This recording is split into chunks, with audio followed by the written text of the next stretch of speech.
Olá, pessoal! Estamos iniciando hoje mais um episódio do nosso podcast Papo Singular, com um tema muito importante que muitas vezes a gente não para pensar como é que a criança aprende. E hoje eu trouxe um time de profissionais aqui maravilhoso, que eu tenho a honra de trabalhar também, faz parte da nossa equipe da Academia Singular.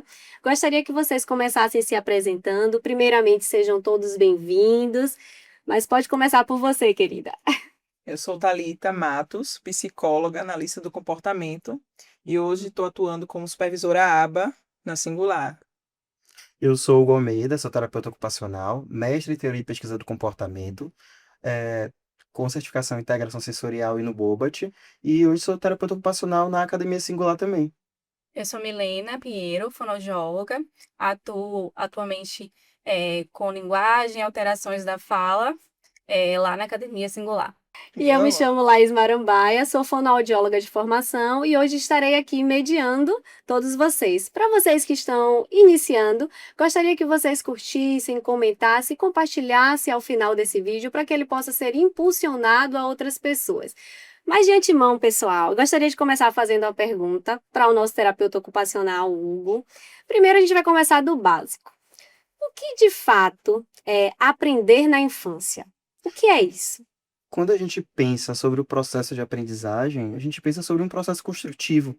Na verdade, o aprender na infância, ela perpassa não só pelo aprender que a gente tem já como clichê da sala de aula, mas por um processo que ele se dá no simples, muitas vezes, durante o brincar. Ele é um processo que ele, principalmente na primeira infância, é sensório-motor. Então, quando a gente fala de aprender na infância, é todo e qualquer processo que nos lidera para novas experiências, para novas aquisições. Então a gente parte do básico. O que é aprender para a criança? É um processo de brincar, é um processo de exploração. Então, quando a gente fala da brincadeira, quando a gente fala da exploração, a gente também está trazendo o que é a base para as nossas aquisições. E falando muito de um processo até que é próprio da terapia ocupacional, a análise da ocupação. A principal ocupação da criança, ela é o brincar. Então, quando a gente trata de aprendizagem e de infância, a gente tende a entender que o brincar é uma construção complexa, mas que perpassa por uma ocupação fundamental, que é o brincar, que é a E brincadeira. não, e isso perpassa também na questão assim, não é só adquirir conhecimento ali, conteúdo, né? Mas sim desenvolver esse aprendizado, né? Que é no todo. Sim. É no brincar, é na imitação, que é justamente onde tem apresenta, né, a imitação, é no contexto escolar, o contexto da casa mesmo com a família. Então, assim, antes é aquilo, assim, antes de sentar, você precisa aprender mesmo antes mesmo de sentar, né? Então, assim, é muito assim, tem que sentar para poder aprender. Então, você tem que aprender muito antes disso, bem antes do E sentar, o uma coisa aprendizado. interessante que, assim, né? Quando a gente fala de aprendizado de infância, é uma coisa que é extraclínica, que é extra uma Uhum. terapia, mas vai desde mesmo o processo intrauterino, quando aquela mãe está gestando, que faz todo um processo voltado a fazer os sonzinhos, contar uma historinha, conversar até mesmo com o bebê, né? Todo esse histórico. E no dia a dia? Interações. Agora eu vou trazer essa pergunta para minha colega Fono aqui. É, como é que eu percebo no dia a dia que uma criança está aprendendo bem, que ela está participando desse processo? Porque muitas vezes a gente não tem esse parâmetro. Tem pessoas que não têm esse parâmetro de entender quando é que a criança está aprendendo a brincar, a forma como ela brinca também, né? A gente tem algum parâmetro? Como é que a família que está assistindo aqui, ou o pai, né, o cuidador dentro de uma escola, em outros ambientes sociais, como que ela percebe isso? Eu acho que vem da base mesmo, né? Então a gente vai observando o que é que vem acontecendo ali com aquela criança, se aquela criança já imita as ações que vão acontecendo dentro do brincar, porque muitas das vezes a gente tem uma criança sentada com um monte de brinquedo e a gente imagina assim, a gente está de longe, nossa, aquela criança está brincando. Brincando. Mas quando a gente conhece os níveis do brincar, a gente vai começando a compreender em que nível aquela criança está. Se ela está só explorando aqueles objetos, se ela já sabe fazer uma imitação com aqueles objetos, se ela consegue trazer para a realidade, para a rotina da casa dela, né? Então, a criança vê a mãe fazendo comida e a criança vai lá, pega aquele brinquedo de fazer comidinha e ela imita aquela ação. Então, a criança sabe que tem um momento momento do dia que ela vai deitar e ela vai dormir. Ela pega a boneca, ela pega um boneco e coloca todos os bonequinhos para dormir também. Então, tudo isso vai fazendo com que a família também, que busca de informações, né, conhecem os marcos que são dentro do desenvolvimento previsto para aquela criança, para aquela idade, se isso está acontecendo de uma forma significativa e se a criança realmente vem aprendendo ou não. Se aquela criança também consegue manter a atenção por mais tempo. A gente sabe que a atenção é um ponto importante para que esse brincar e esse aprendizado aconteça de uma forma mais efetiva.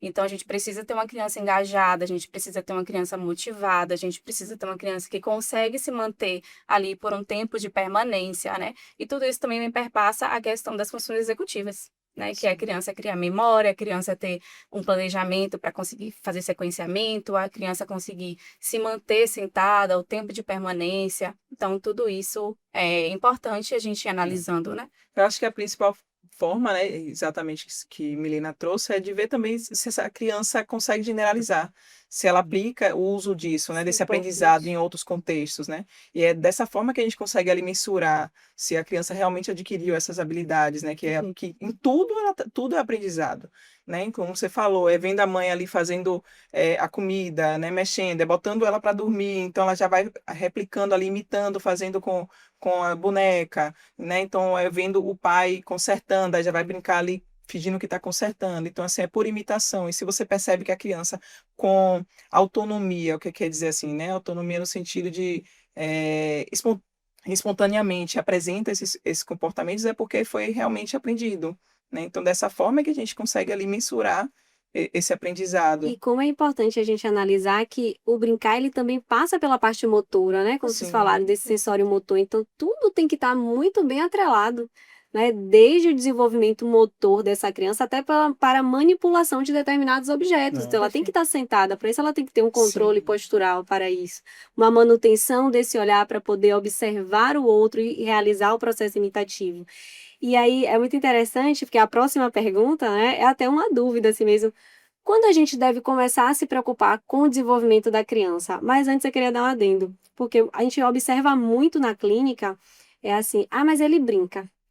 E realmente, muitas vezes aquela criança brinca, ela estabeleceu não é um método, né? Mas estabeleceu uma rotina do que é o brincar.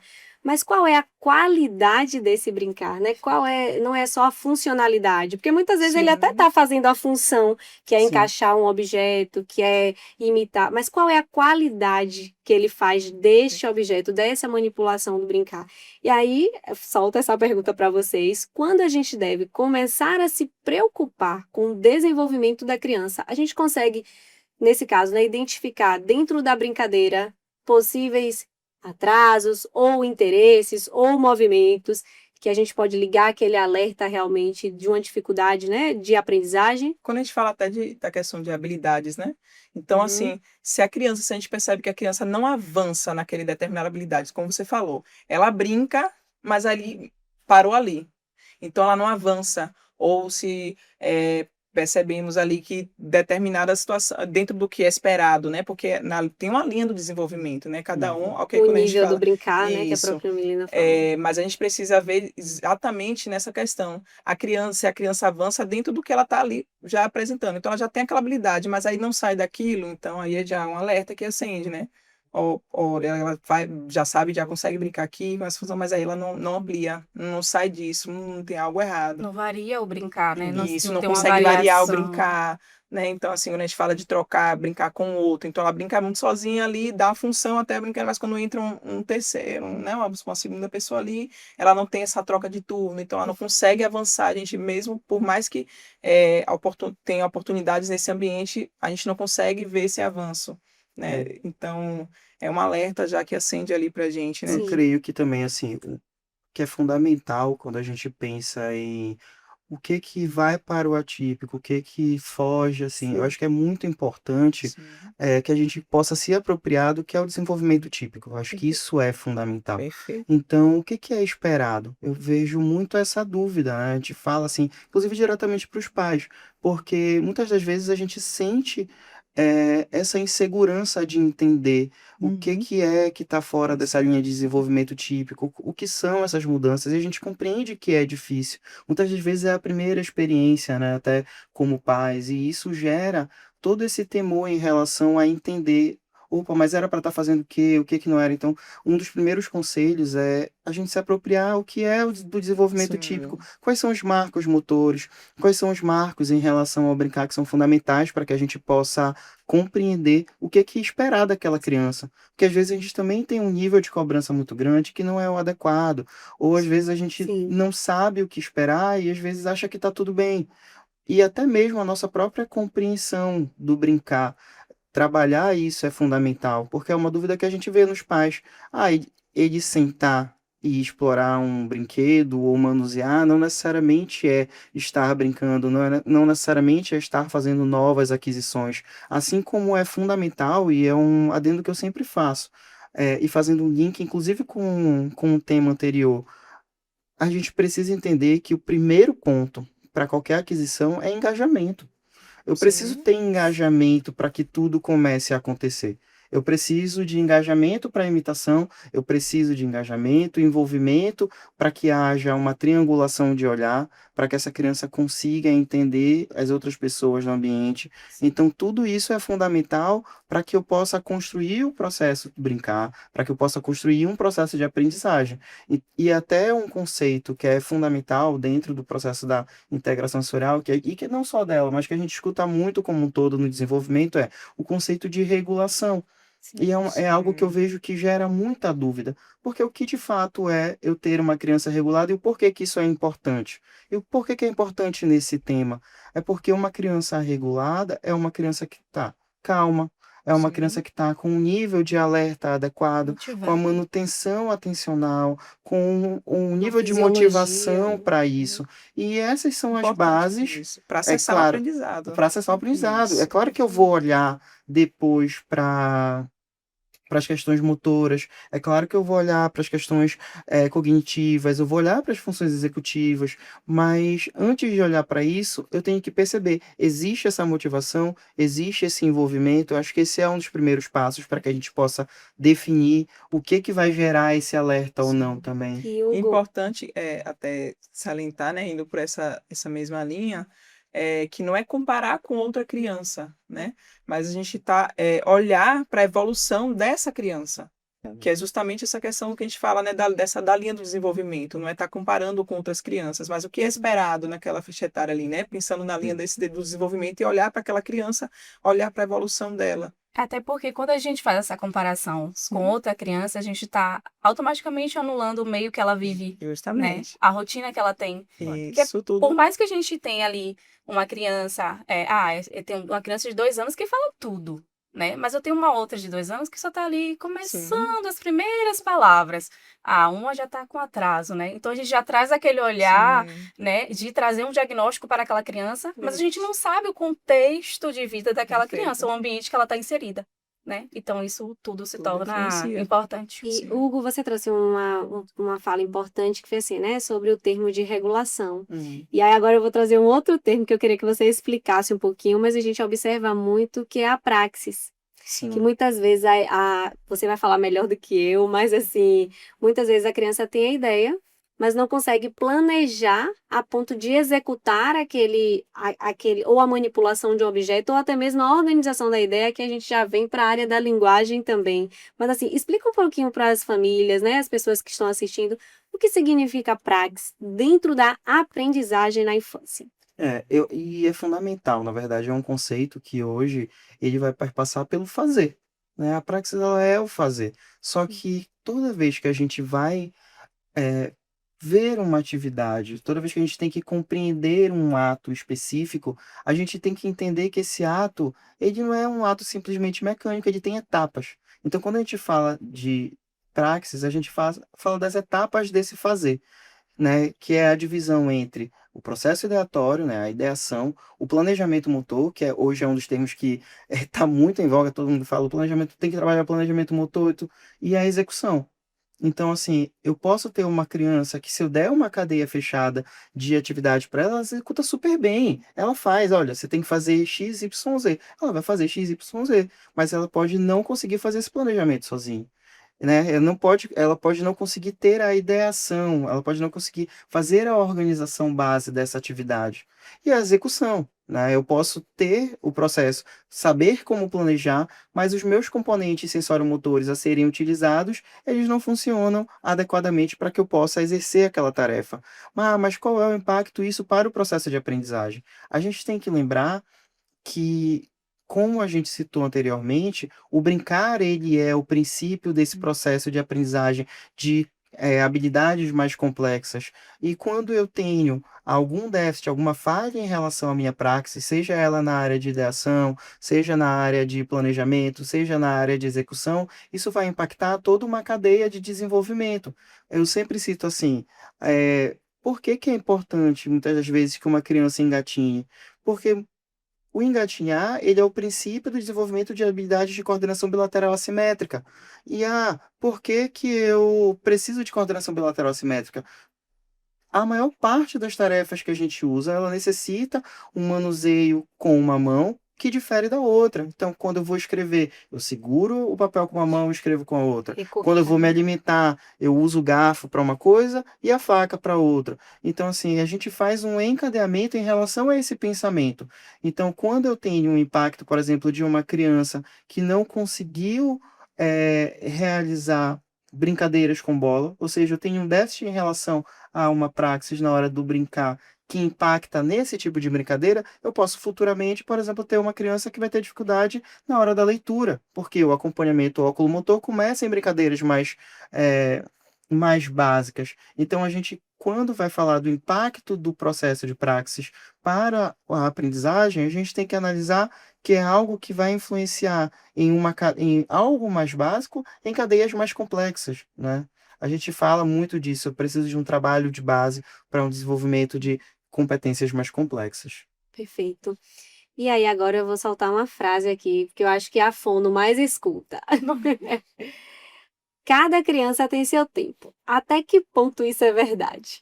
Então, já vou trazer o que eu acabei de falar, né? A gente parte sempre do pressuposto, e a gente escuta muito isso mesmo. As famílias escutam bastante isso. E quando a gente conhece os marcos do desenvolvimento daquela criança, a gente imagina, aí eu trago de novo o gancho, né? Que a gente imagina que tem os marcos que acontecem e são determinados para cada idade, mas a gente também tem ali uma variação de ambiente acontecendo.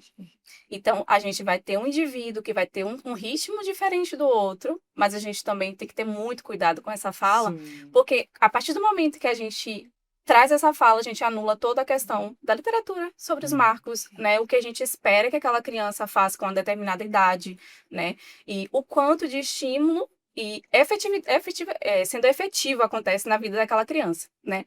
Porque às vezes é uma criança muito bem desenvolvida, a gente tem ali uma criança que vai se desenvolvendo, mas também é uma criança que tem uma família que é mais engajada no trabalho, né, dos marcos do desenvolvimento daquela criança, e como é que ele acontece, né?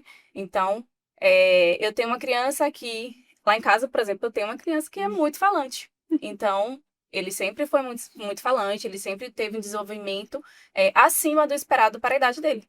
Mas eu também tenho outras experiências que não foram assim. Mas as crianças conseguiram desenvolver, independente de terem acontecido com muito estímulo, né, ou pouco estímulo.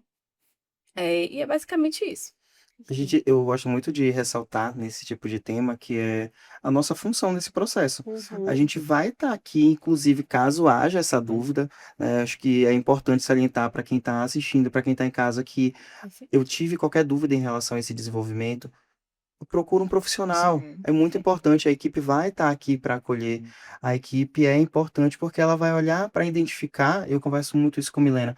Às vezes a gente tem que parar para olhar porque as respostas, elas podem estar justamente, às vezes, em uma alteração que a gente faz numa rotina familiar, na forma que a gente traz e engaja essa família para o Sim. processo terapêutico. E isso é fundamental para que a gente possa maximizar esse processo de aprendizagem, né? A resposta muitas das vezes não está só no ambiente terapêutico em si, mas eu Perfeito. tenho respostas que estão fora. Então, Sim. qualquer dúvida, qualquer questão.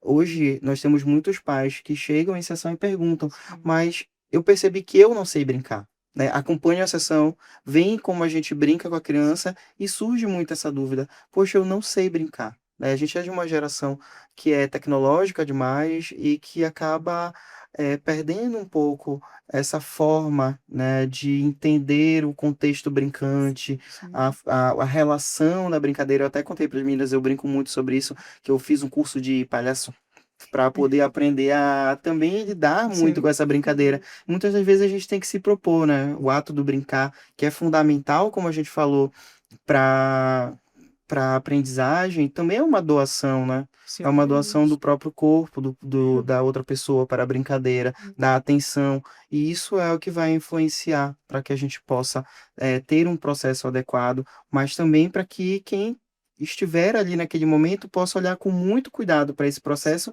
e possa compreender de fato, olha, agora eu consigo ver que tem algo aqui que precisa ser mais trabalhado, mas eu também entendo que a minha participação é fundamental. Perfeito. E um ponto importante, assim, para quem está assistindo, que é o que o Hugo falou: corpo e rosto se falam. Sim. Então, muitas vezes, a ludicidade nesses momentos é de extrema importância, né? E uma coisa interessante disso do brincar, porque é real, isso é real. E assim, desmistificar um pouquinho que a parte clínica de terapia seja só terapias.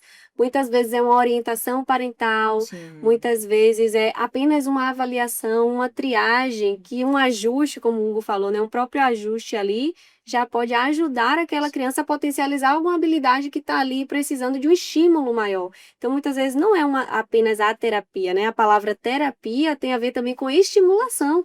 Não necessariamente precisa ter um diagnóstico atrelado àquilo ali. E quando a criança não para quieta ou se distrai com facilidade, ela pode ter mais dificuldade para aprender? Vou fazer essa pergunta para você, que é analista do comportamento. Você recebe muito isso, crianças, né? Uma criança que não para quieta. Ai, meu Deus, será que essa criança tem TDAH? Ai, meu Deus, será que essa criança tem alguma coisa? Tem essa questão assim, dos rótulos, né? Então, assim, o fato da criança ter um TDAH ou Sim, não parar quieta, isso não quer dizer que ela não tem capacidade para aprender. sim. Que é a que a gente falou anteriormente até, né? É a dificuldade para acessar esse aprendizado. De fato, é possível que ela tenha realmente uma dificuldade aí para acessar esse aprendizado, mas não que ela não tenha capacidade. E aí é onde a gente vai intervir, né? Então, vai buscar estratégias, na verdade, para estar acessando essa criança, né? De como que a gente pode dar recursos ali para que ela consiga acessar esse aprendizado. Então, E você já meio que respondeu uma outra pergunta que fala assim: e onde que entra o brincar nisso tudo? O brincar para uma criança sim. dessa que se distrai ou que é inquieta, como que ele pode ajudar nesse processo de Aí aprendizado? quando você fala do brincar, o brincar é o laboratório da infância. Exatamente. Então é justamente dessa forma que a gente consegue, na maioria das vezes, acessar essas crianças, né? Sim. Então é através da ludicidade, que é como o Hugo trouxe anteriormente, né? Então através da ludicidade que a gente consegue acessar, trazer essa criança e tá ali ampliando esses repertórios, né? Para que ela consiga estar acessando esses determinados, essas habilidades, conteúdos, né? Através de uma outra abordagem. Eu gosto muito de pensar, quando a gente recebe uma criança em terapia, a gente sempre recebe as seguintes questões. Ó, ele não está escrevendo na escola, ele não consegue ficar sentado, ele não consegue ficar parado para uma atividade. Fono, eu vejo muito, ele não fala. A gente precisa trabalhar, é o que eu digo, são os macro-objetivos, né? Agora, a nossa posição como terapeuta é conseguir desmistificar o que são esses objetivos e mostrar para esses pais que, por exemplo, uma criança que tem muita dificuldade para estar sentado, pode ser uma criança que tem uma questão de disfunção de integração sensorial ou a nível de discriminação, e isso impacta na manutenção, um transtorno postural. Sim. Então, eu tenho várias possibilidades e desmistificar junto aos pais de que para manter uma criança sentada, necessariamente eu preciso só trabalhar sentado. Então, muitas das vezes, antes de evoluir para esse tipo de trabalho, a gente tem que estimular bases que são fundamentais para esse processo. Esse e empoderar os pais desse conhecimento é parte fundamental, Perfeito. né? Eu acho que tem muito isso também, quando a gente traz a importância do brincar, quando a gente traz isso como uma ocupação fundamental, para desmistificar também como essa criança vai aprender, Sim. né? Foi como eu falei, quando eu faço um link entre o brincar de bola com o acompanhamento oculomotor e o impacto na escrita, é para que a gente possa entender que essas habilidades elas vêm de algum lugar, elas não emergem como um clique, né? Elas são amadurecidas. E isso tem que ser visto, isso tem que ser dito, e isso se encaixa muito no que a gente falou antes. Quando é que eu tenho que me preocupar também? Uhum. Eu tenho que ver as habilidades básicas surgindo, né? Aquilo que a gente falou de se apropriar do que é o desenvolvimento típico também, mas eu acho que eu faço esse adendo de como é fundamental essa ocupação para a criança, como brincar, ele é construtivo para esse ser mesmo, né? Sim. Uma outra pergunta, Hugo, voltada para essa parte mesmo de ocupação, parte funcional, né? Trazendo assim para atividade de vida diária. Coisas do dia a dia, como comer sozinho, brincar, ou até mesmo tentar se comunicar. Isso também faz parte de um aprendizado. Como que funciona isso dentro da prática clínica, assim, que você observa? Tem muitas crianças hoje que têm estas dificuldades, que vai desde o brincar até mesmo fazer, né, de fato aquilo. Sim, sim. E é claro, o brincar ele vai ajudar nesse processo, mas eu acho que cabe também a gente, como terapeuta, entender que é preciso uma avaliação que seja bem fundamentada para que a gente possa entender, porque eu posso ter crianças que têm, por exemplo, um déficit relacionado à autonomia na atividade de alimentação, mas a base para essa dificuldade é totalmente diferente. Então, posso ter uma criança que tem muita dificuldade na hora do uso do garfo e da faca. Então, eu tenho uma base de coordenação bilateral assimétrica. Mas ali eu posso também ter uma criança que vai ter dificuldade na hora da mastigação. Então, é uma outra demanda. Então, esses impactos, apesar de serem macro, eles podem ter bases distintas. Então, o primeiro passo é sempre uma avaliação bem delimitada para que eu Perfeito. possa compreender qual é essa base e onde é que eu vou ter que me inserir dentro desse processo terapêutico para fornecer, claro, um brincar, mas um brincar que é direcionado para essa etapa, né, para que eu crie oportunidades. E quando a gente fala de criar oportunidades, são oportunidades tanto no ambiente terapêutico quanto fora, mas que possam competir em relação a essa habilidade, em relação a esse déficit que apresenta. Então, se eu tenho essas questões distintas, eu vou ter que oferecer oportunidades que cabem a essa estimulação. Eu acho que esse é o grande ponto, e o brincar vai passar por isso, né? A gente brinca, mas é um brincar também direcionado para essas E questões. é interessante, assim, porque o brincar na terapia, né? Como é importante deixar isso muito claro e estabelecido, que tudo ali tem um objetivo. Sim. Eu não vou ensinar a criança a brincar de uma forma talvez tão objetiva. Aí já não é o brincar, né? Sim. Muitas vezes isso aí já aumenta, às vezes, a demanda daquela criança. É uma criança que tem um nível de alerta muito alto, que é inquieta, então vai ser muito mais difícil para ela fazer uma atividade estruturada, mas isso não significa que ela não saiba brincar. Pelo contrário, ela quer brincar, porém de uma forma lúdica, que é a forma que ela aprendeu, E não eu é? tenho uma coisa, Isso é inclusive, que eu estava importante a gente refletindo trazer. muito hoje, que era o seguinte: brincar não é só mostrar como o brinquedo funciona. Aperta Isso aqui. aperta aqui, faz isso, faz aquilo. Não, quando a gente fala de brincar, é de você mostrar múltiplas possibilidades. De Sim. um barco de papel, Sim, que é um barco de papel, até um barco de papel, que é um chapéu, por exemplo. Então, isso são formas diferentes de brincar. Sim. Por que que isso vai ser importante?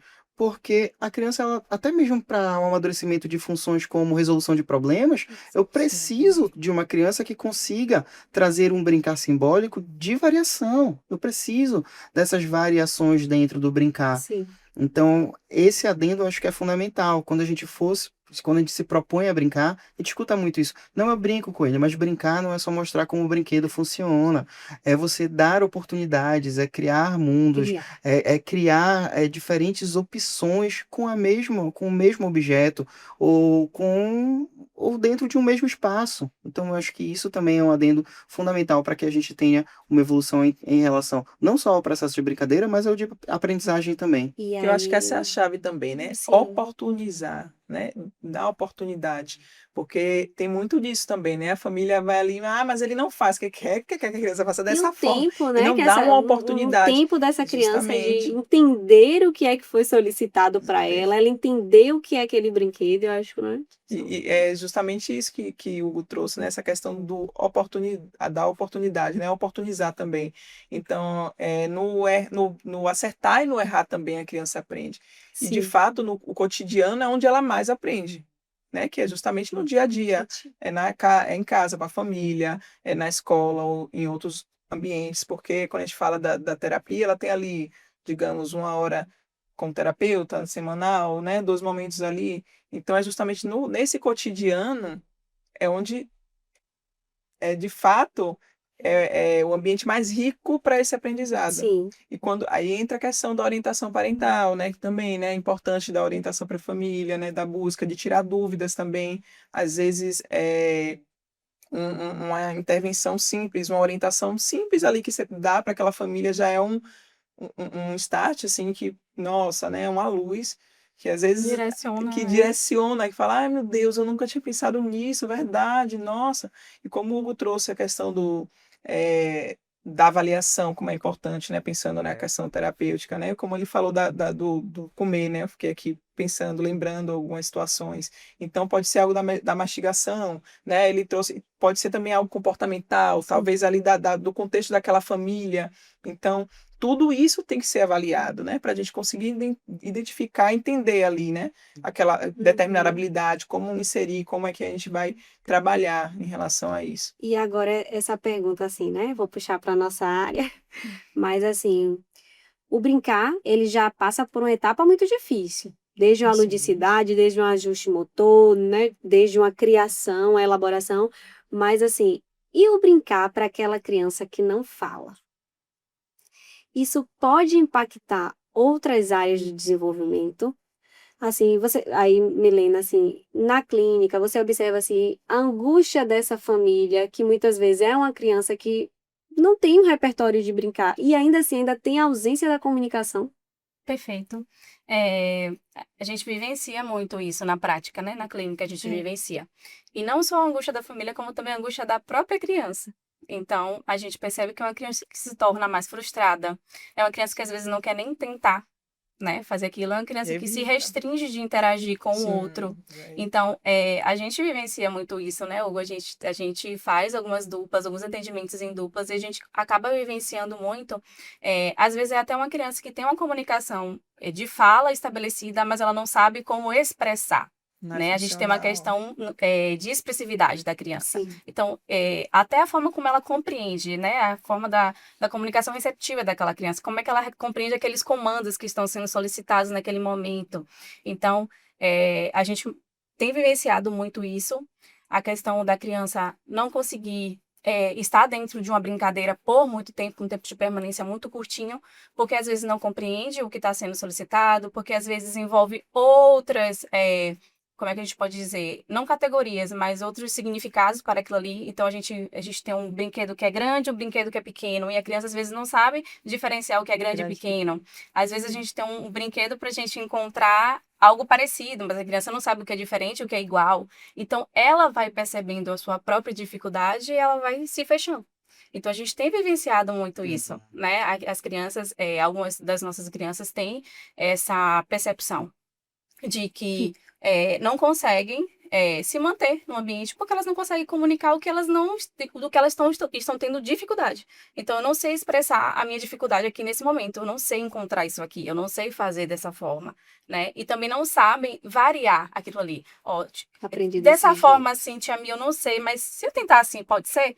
É uma criança que também não consegue dizer dessa forma. E Então a você gente trouxe um ponto importante assim, que muitas vezes ela tem um repertório de fala, mas ela não consegue expressar. muitas vezes pode ser por uma questão emocional. Perfeito. Uhum. Por quê? Porque a gente já tem o costume, né, terapeuta falando assim, de querer já brincar com a criança, dando conceito, explicando tudo, dando demandas e demandas, e aí se perde no que é o brincar, que é a ludicidade. Muitas vezes já existe a cobrança. Que cor é essa?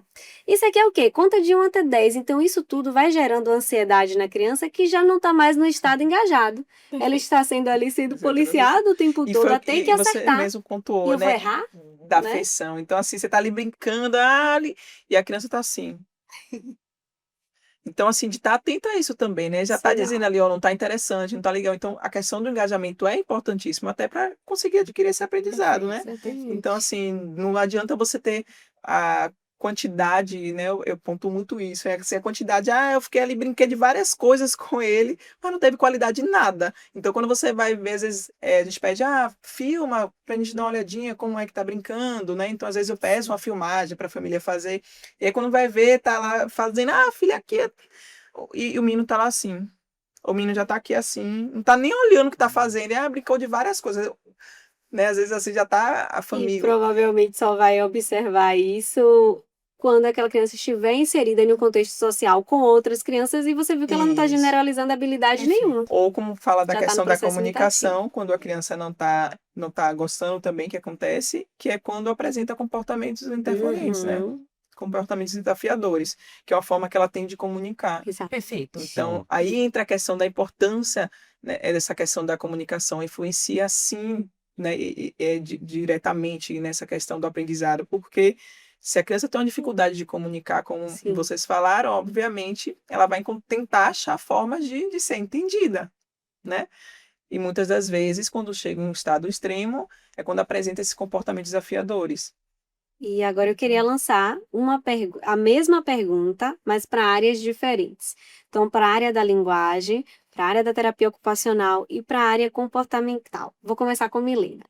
Dentro de casa, na rotina da família, do ponto de vista assim, de comunicação, né, estimulação de linguagem, o que mais ajuda e o que pode acabar atrapalhando o aprendizado daquela criança para a sua área de comunicação? Eu acho que o que mais ajuda é a gente primeiro ter um ambiente mais limpo, né? A gente fazer aquela gestão de ambiente no caso, né? Porque às vezes a gente tem muito brinquedo e não favorece. Então, às vezes, um brinquedo é o suficiente, um livro é o suficiente, você manter ali o contato visual com aquela criança, mesmo estar no mesmo olhar ali, né? Sentado ou em pé, enfim.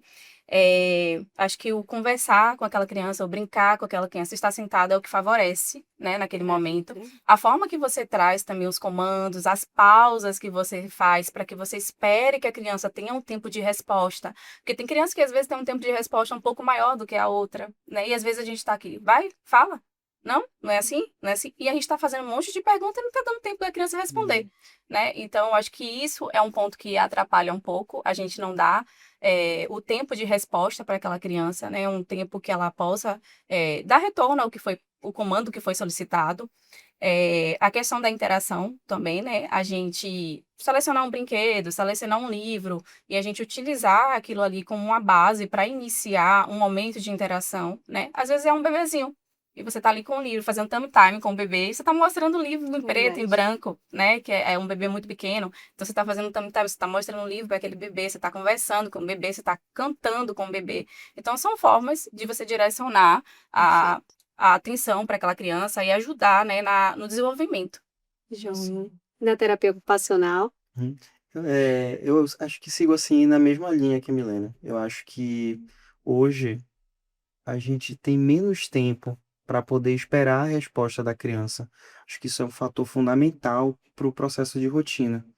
Um discurso que a gente ouve muito quando recebe os pais é justamente de eu entendo que eu faço isso por ele, porque se eu não fizer, eu não tenho tempo de fazer as outras coisas. Então isso é muito rotineiro. Quando não ter tempo para realizar se torna uma rotina, eu não tenho tempo para as respostas. E aí a gente volta para o próprio conceito de praxis. Como é que eu vou ter tempo para idealizar o que eu tenho que fazer? Como é que eu vou ter tempo para planejar ou executar? Se eu não tiver esse momento, não tem como eu emitir uma resposta. Então, acho que hoje um grande ponto e que é fundamental é a questão de tempo. A gente tem que aprender a olhar mais para o tempo que essa criança precisa para me dar uma resposta e entender o que é a minha expectativa em relação a essa resposta e o que é necessário para essa criança, porque são coisas distintas. E eu conseguir me apropriar disso e eu conseguir olhar para isso é um primeiro grande passo. Dar o tempo que essa criança precisa, dar as oportunidades que ela precisa, porque quando eu entro na seara da terapia ocupacional, eu estou falando de autonomia, eu estou falando de conseguir gerir meu próprio ambiente, eu estou falando de conseguir gerir minhas próprias atividades de vida diária. Então, quando eu falo de tudo isso, eu preciso de tempo, preciso, claro, das minhas competências, das minhas habilidades sensoromotoras, que elas estejam ali para que eu possa realizar, mas eu preciso também dessa compreensão do outro em casa, para que o outro entenda, eu consegui ir até o ponto X. Do ponto X ao ponto Y, eu preciso de ajuda. E eu vou retirar essa ajuda com o tempo. Olhar para a quantidade de ajuda também é fundamental.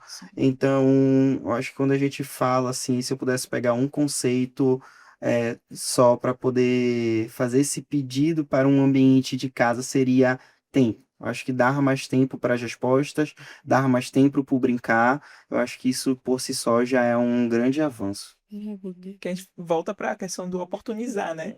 Oportunidade de tentativa. Então, isso é só para acrescentar, né, o que eles trouxeram, porque é fundamental também. É a questão da rotina, né? Que Sim, pensando em estrutura ali, né? É a rotina, a previsibilidade, que é importante. Então, essa fala objetiva, que é o que Milena trouxe, né? Então, assim, uma fala objetiva, mais clara ali para melhor compreender. Então, não adianta você ficar falando, porque a canega. Então, assim, então a criança já se perdeu ali, você sim. fala uma frase, mas se a criança só pegou ali o primeiro, então já se perdeu naquela. Então, assim, essa fala mais objetiva, né, em relação à questão das orientações ou de instruções, a previsibilidade, que é importantíssimo, né, em relação às situações do dia a dia, e aí entra a questão também da rotina, que já traz isso, essa questão da previsibilidade, oportunidades, né, de tentativas, como o Hugo falou, e a modelagem, que seria, né, justamente o modelo, né, de como está. No caso, assim, a gente vê muito da família, não faz isso, não pode, mas não dá um modelo do que ele pode fazer. Então, ali, Tá só o beleza, eu não não, posso não, pegar não. aqui, não é para pegar aqui, não, mas aí eu posso fazer o quê, então? Em vez de pegar aqui, pega Que é aqui, aquela aprendizagem né? separada, né? Que Então eles dá um chamam. modelo, então ele quer pegar aqui para poder Sim, jogar. Então é dar um modelo ali, para beber, e aí dá um modelo, para perfeito. fazer igual. Então assim, a gente está modelando também, né, esses comportamentos. Eu falo assim, da família tá dando modelo. Então, em vez de ir pela negativa, né, vai mais pelo o que pode fazer. Né? Então, assim, não pode subir, porque isso não controla o comportamento. Não necessariamente não é que a criança não compreende, mas não controla o comportamento. Então você está falando ali, né? Eu falo, se eu tenho um filho também, né? E me coloco um pouco nesse lugar e falo assim: filho, não pode subir, não pode Pronto, pular vai na cama. subir. Vai subir. Não pode pular na cama. E a criança tá lá pulando na Dando cama. Aí risada. você acabou de falar que tá dando risada, já virou uma brincadeira. Então, assim, quer pular? Vamos pular aqui então. Né? E Então, vamos continuar muitas correr, faz vezes. um outro, dá modelo de uma forma adequada que ele pode fazer isso para substituir aquele comportamento que não. Porque à medida que você vai falando, você acaba dando atenção e reforçando, que é o que a criança quer. Então, assim, eu acabei que É, poxa. guiando um pouco, mas E tudo é aprendizado, né? sim, Tudo é aprendizado, tudo é falando oportunidade de justamente. aprender. Muitas vezes do que é certo, do que é errado, mas tudo é Isso. aprendizado.